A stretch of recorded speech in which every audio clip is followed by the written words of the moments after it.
Chairman پاک سرزمین party سید مصطفیٰ کمال کا پاکستان ہاؤس میں MQM لندن کے سربراہ کے حوالے سے بات کرتے ہوئے کہنا تھا یوم سیاہ مناؤ، اور انہوں نے اس یوم سیاہ کو منانے کا طریقہ کار بھی بتایا اپنی آڈیو میسج میں، اپنے بیانات کے ذریعے، اور اپنی سوشل میڈیا پہ باقاعدہ ان کی ویب سائٹ پہ جو خبریں لگی ہوئی ہیں انہوں نے طریقہ کار بھی بتایا کہ کیا کرنا ہے۔ تو انہوں نے اس 14 اگست کو بلیک ڈے قرار دیا، اور اپنے تمام دنیا بھر کے جو بھی ان کے لوگ بچ گئے ہیں ان کو کہا کہ اس بلیک ڈے پہ پاکستان کے جھنڈے کو،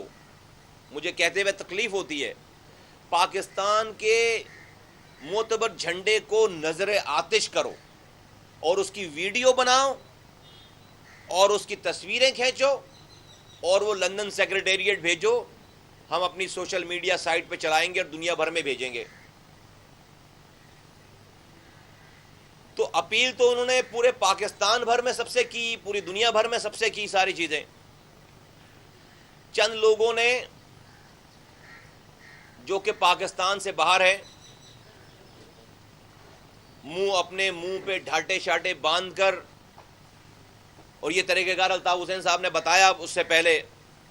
کہ بھائی انگوٹھیاں اتار لینا، گھڑی اتار لینا، جوتے بدل لینا،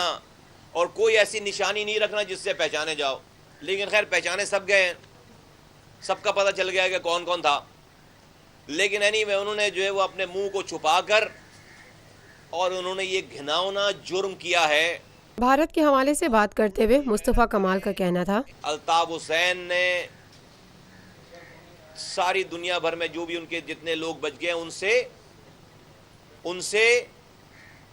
ان سے انہوں نے پاکستان کے پرچم کو، پاکستان کے جھنڈے کو جلوایا ہے،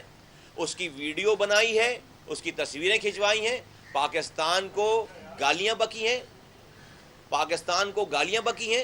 یار آپ تھوڑا سا ادھر، پاکستان کو گالیاں بکی ہیں، اور اس کی تمام تصاویر اور تمام اس کی ویڈیو سوشل میڈیا پہ ڈالی گئی ہیں، اور ان تمام ویڈیوز کو، اس کی تمام تصاویر کو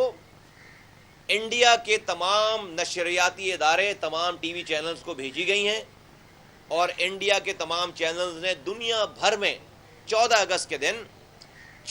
کے دن دنیا بھر میں 14 اگست کے دن جب پاکستان اپنی جشن آزادی منا رہا تھا،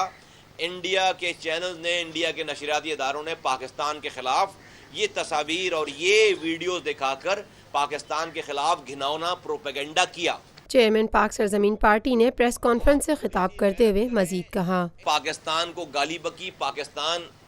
کے جھنڈے کو جلایا، اور ان کی 14 اور 15 تاریخ کی جو اسپیچز ہیں اور جو آڈیوز ہیں اس میں وہ انڈیا کے وزیر اعظم نریندر مودی سے کہہ رہے ہیں کہ نریندر مودی صاحب آپ تھوڑی سی غیرت کریں، ان اردو بولنے والوں مہاجروں کے لیے انڈیا میں ایک صوبہ اناؤنس کر دیں، ایک الگ سے صوبہ اناؤنس کر دیں تاکہ یہ لوگ وہاں چلے جائیں اور یہ مل جائیں، جا کر انڈیا چلے جائیں سارے لوگ۔ وہ میں نے بتا دی نا یہ والی بات جو میں نے وہ پیسہ جا رہا ہے۔ Thank you. Roofi pearl city scheme 33 کی پرائم ترین لوکیشن پر M9 انٹرچینج کے ساتھ، معمار موڑ کے سامنے اور میمن ہاؤسنگ سوسائٹی کے درمیان۔ گزشتہ 50 سالوں سے آپ کا اعتماد لیے روفی پراپرٹیز آپ کے لیے لائے ہیں وہی معیار، روفی پرل سٹی۔ پرل سٹی 120، 150، 200 اور 240 گز کے تیار بنگلوز پر مشتمل ایک مکمل secured gated community living project. Roofi pearl city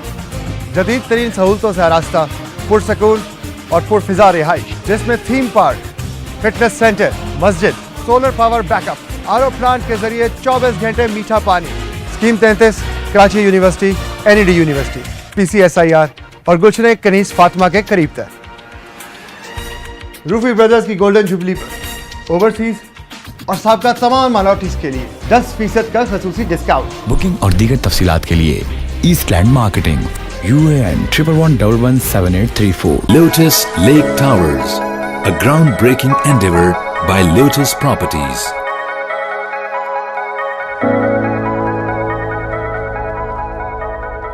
یہ ہے خبر کا جہاں اور آپ دیکھ رہے ہیں TNN TV۔